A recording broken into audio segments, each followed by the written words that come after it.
I never imagined my career would take such an unexpected turn. Here I was, at 17, standing in front of a high school, not as a student, but as an undercover cop. The briefing had been intense, the stakes clear. A drug ring was operating within these walls, recruiting students, and it was my job to bring it down from the inside. The chief had looked me straight in the eye during our briefing. "We need someone who can blend in, someone who can gain their trust," he said. "This operation is crucial. Lives depend on it." With a deep breath, I stepped through the front doors of the school, my heart pounding in my chest. I was no longer me.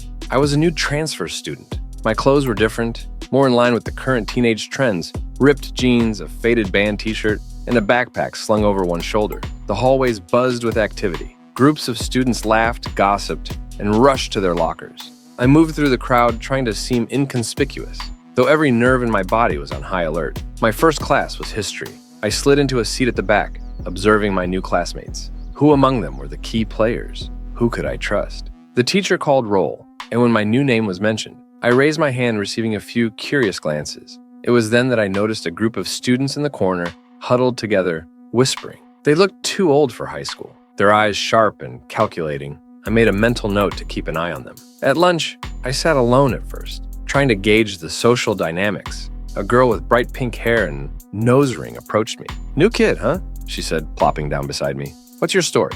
I gave her the rehearsed line about moving from out of state, trying to blend in. She seemed to buy it and introduced me to her friends. They were a mixed bunch. Some jocks, a couple of cheerleaders, and a few who looked like they spent more time in detention than in class. Perfect. These were the people I needed to get close to. As days turned into weeks, I slowly gained their trust. I learned their secrets, their fears, and their habits. The pink-haired girl, in particular, became a valuable source of information. She hinted at parties where things got out of hand, where certain students always had access to substances that shouldn't be in a high school. One day, she invited me to one of these parties. This was it, the opportunity I had been waiting for. I accepted her invitation, keeping my excitement in check. I had to play it cool, had to make them believe I was just another teenager looking for a good time. As the party night approached, I prepared myself. This was the first major step in the mission. I needed to find out who was behind the drugs and how they were distributing them. The success of the entire operation depended on it. The night of the party arrived, and I felt a mix of anticipation and dread.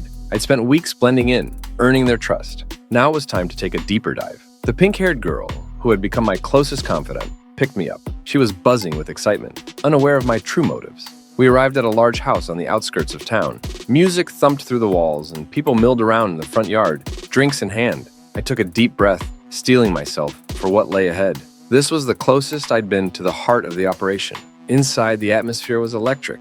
Lights flashing, bodies moving, laughter echoing. I tried to look casual as I scanned the room for familiar faces. The group of older students I'd noticed on my first day were there, mingling and keeping a watchful eye on the proceedings. They had to be part of it. The pink-haired girl led me to the kitchen, where she introduced me to a tall, muscular guy with a piercing gaze. "This is our new friend," she said, smiling. "Make sure they have a good time."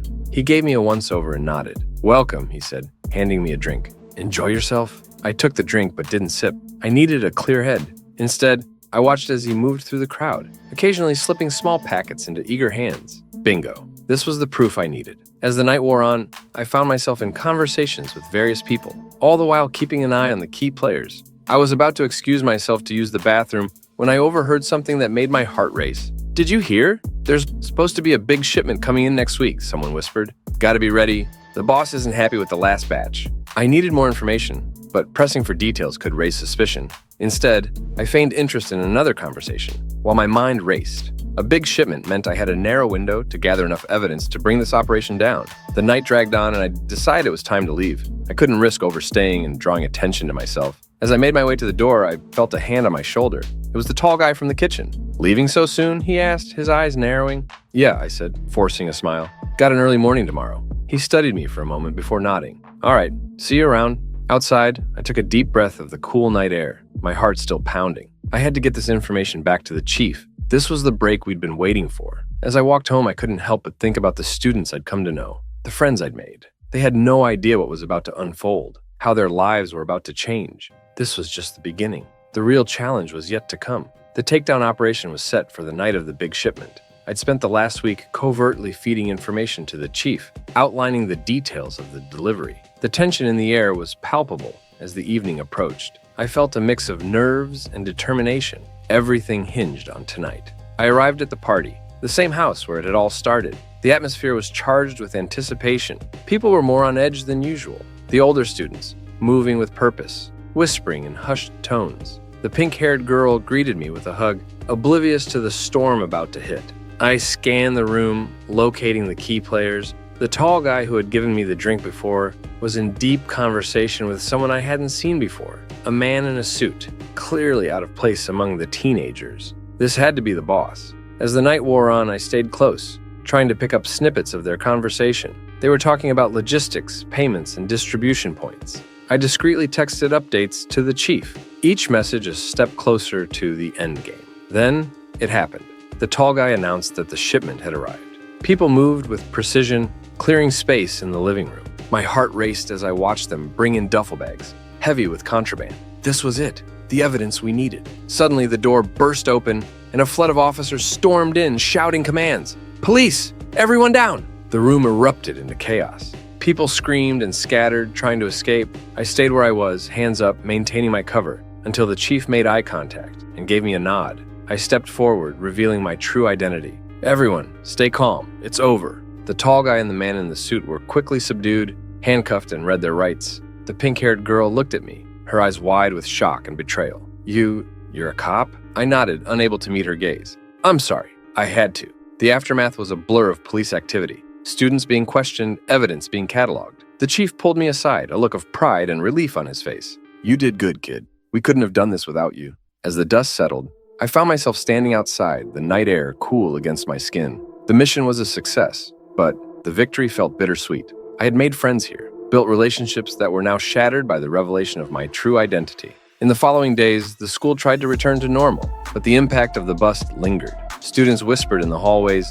The trust they once had in each other fractured. I finished my assignment, packed up my things, and prepared to leave the life I'd built. As I walked through the halls one last time, the pink-haired girl approached me. "So, what happens now?" "I go back to my real life," I said, feeling the weight of the words. "And you all move on. Things will get better." She nodded, tears glistening in her eyes. "Take care of yourself, okay?" "You too," I replied, walking away with a heavy heart. My job was done, but the experience had changed me. I was no longer just a cop. I was someone who had lived, learned, and lost in the name of justice. The mission was over, but the memories and the lessons would stay with me forever.